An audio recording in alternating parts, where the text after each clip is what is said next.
Okay, so on this set, we're going to do something a little different. So for this one, we want to talk to, or I want to talk to, all my fellow veterans or service members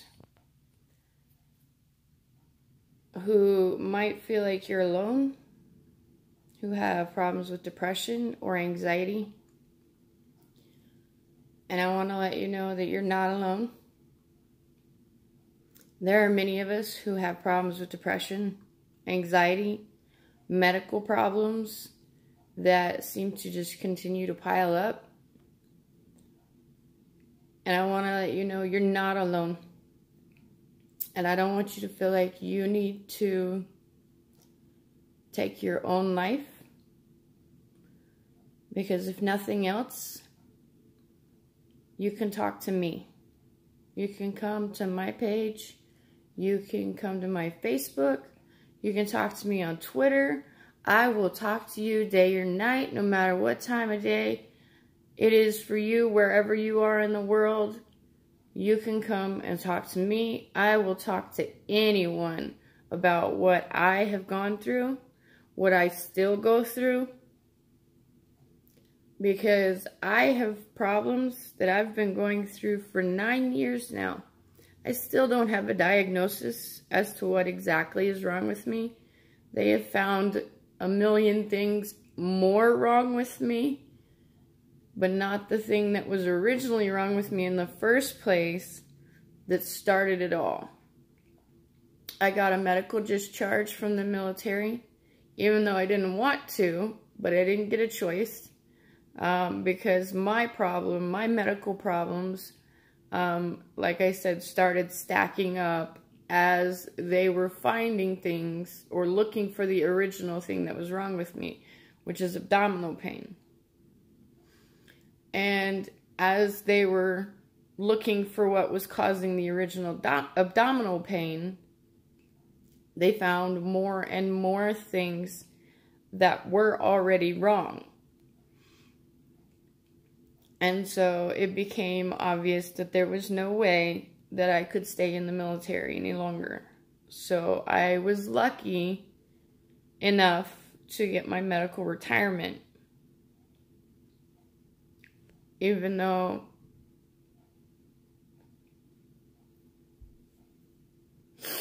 I might get a little emotional, and that's okay, because you know what? That's the point of this video. To let you see that I am human, and I'm gonna let you see my emotions, because I want you to see that you're not alone, and that I will let you see who I am, and I will let you see my heart, so that you can see that I will bare my soul on here if I have to, because I am not afraid. Because I want you to know that I will be there for you. And you can tell me anything and I won't tell anybody. I know many, many people in the military.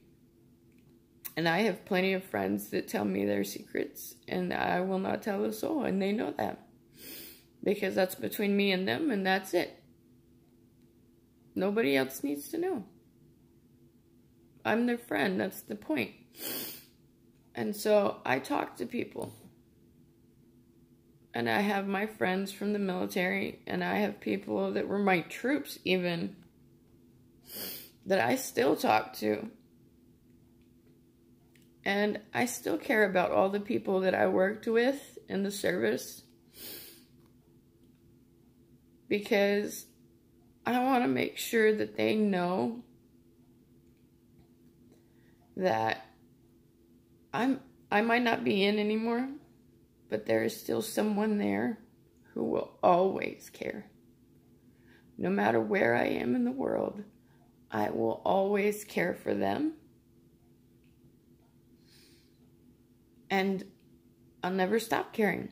That's why, even though I'm not their boss anymore, and I'm not in their unit, or they're stationed all over the world now,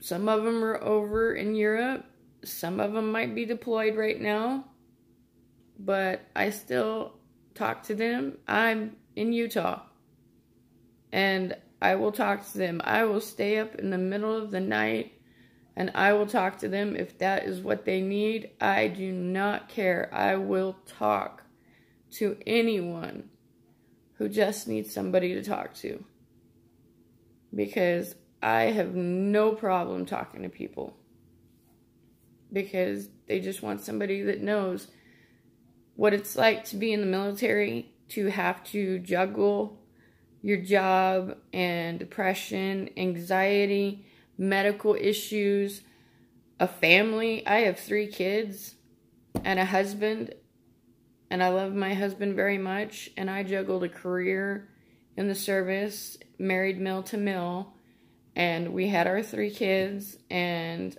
you know, I even went through a child custody service because one of my kids is from a prior service relationship where it was Air Force to Army, and that was the worst thing I ever had to go through, was a divorce and a horrible custody case, because it got nasty, and it shouldn't have, but it did. And luckily my spouse was amazing and was there for me through all of it. And then, unfortunately, my medical problems were going on at the same time. So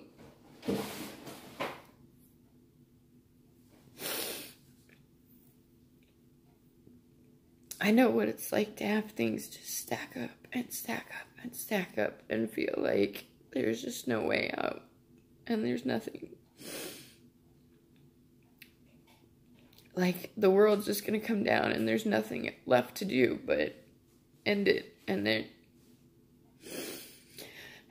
my dad was a paramedic, so growing up I saw some pretty awful things because I grew up in a small town.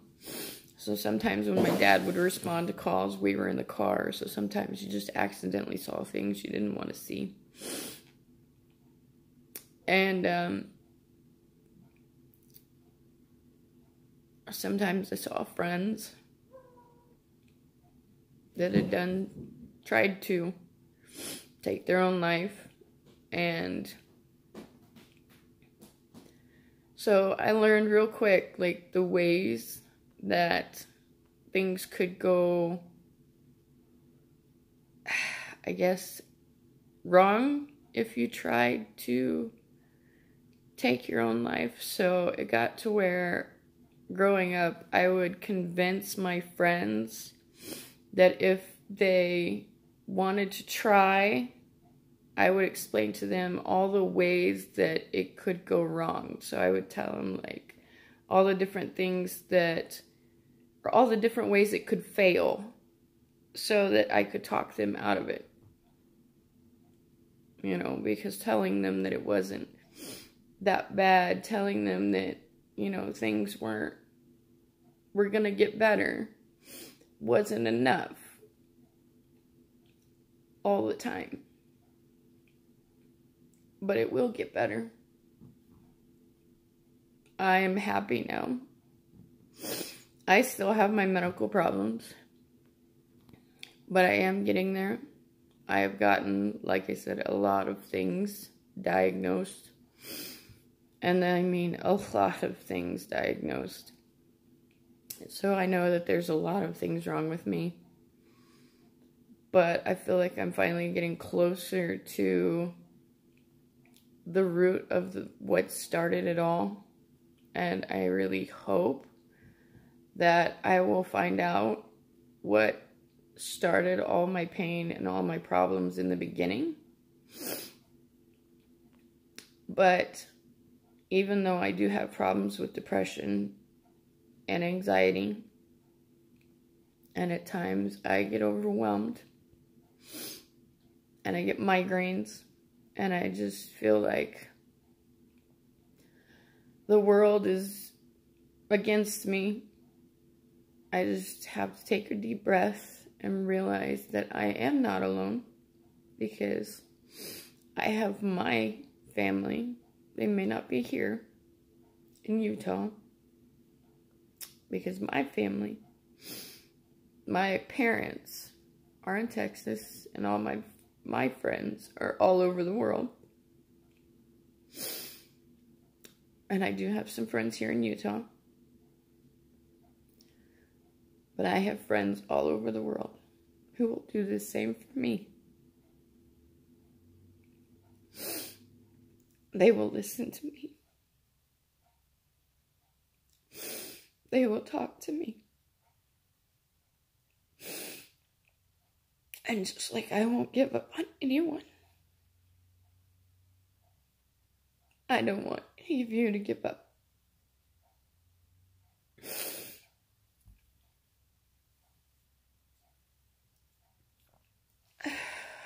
We all lose enough fellow service members, so no matter your branch, no matter what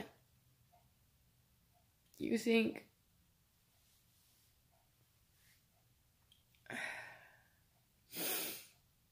if you just need somebody to talk to me. Talk to any of us. There's plenty of us out there who are willing to talk to any of you. We're all over the world. It can be your neighbor right next door. But there are plenty of us who will listen. And there are plenty of us like me who care, no matter who you are, no matter where you're from, and no matter what you're going through. We care about you, and we don't want to lose any more of our friends or our brothers and sisters in the armed services. So please, if you need someone to talk to me. Deuces.